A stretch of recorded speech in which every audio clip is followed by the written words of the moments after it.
Hi friends, welcome back to our channel. ఈరోజు మేము ముందుకు నేనైతే ఈజీ పద్ధతిలో జింజర్ గార్లిక్ పేస్ట్ అయితే ఎలా చేసుకోవాలో చూపిస్తాను. వీటినైతే ఈజీ పద్ధతిలో పొట్టు ఎలా తీయాలో చూపిస్తాను.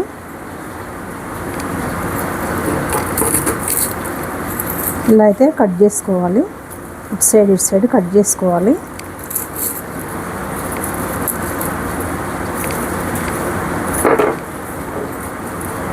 కట్ చేసుకుంటే అయితే ఈజీగా వచ్చేస్తాయి. అన్నీ కట్ చేసుకున్న తర్వాత ఇలా అయితే నలుసుకొని మనం కొంచెం ఆయిల్ తీసుకొని వీటికి రాసుకొని కొద్దిసేపు అయితే ఒక 10 నిమిషాలు ఎండకైతే పెట్టుకొని తీసుకున్నట్టయితే ఇలా వేసి తీసుకున్నట్టయితే ఎల్లిపాయలు అయితే వస్తాయి. నేనైతే ఇలాగే తీస్తాను. ఇదిగో చూడండి, నేనైతే మొత్తం ఇలాగే తీసుకున్నాను. ఈజీగా అయితే వచ్చేస్తాయి. ఇప్పుడైతే అల్లం ఎలా ఈజీగా కట్ చేసుకోవాలో చూపిస్తాను.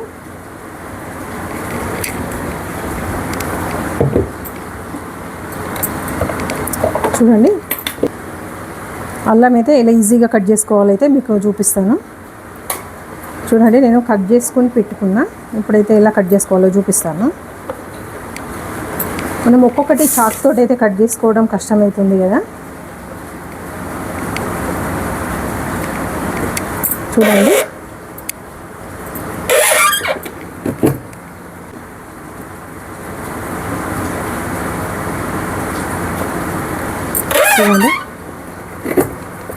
ఇలా అయితే ఈజీగా కట్ అయిపోతుంది కదా. మనం ఒక్కొక్కటైతే తీసుకొని చాక్తో అయితే కట్ చేయడం కష్టం అవుతుంది కదా. నేనైతే ఇలా కట్ చేసుకుంటా.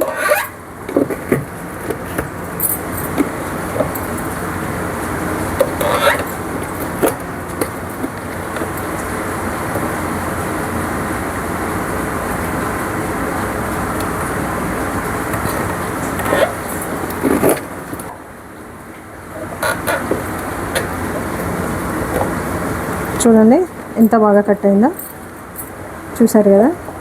ఇలా అయితే ఈజీగా కట్ అయిపోతుంది. చూడండి ఎంత బాగా కట్ అయిందో. ఇదైతే మనం మిక్సీలో వేసుకోవడానికి అయితే ఈజీగా ఉంటుంది. చూసారు కదా. చూడండి, నేను ఈజీగా అయితే ఎలా చేసుకున్నానో చూడండి. చాలా ఈజీ, అంటే చాలా ఈజీ పద్ధతి ఇది. మీరైతే ఇలాగే చేసుకొని చూడండి, ఒకసారి అయితే ట్రై చేయండి. ఇదైతే వెజిటేబుల్ కట్టర్ అండి. వెజిటేబుల్ కట్టర్తో అయితే నేను అల్లం అయితే కట్ చేసుకుంటాను. Thank you, bye bye. Please like, share, subscribe.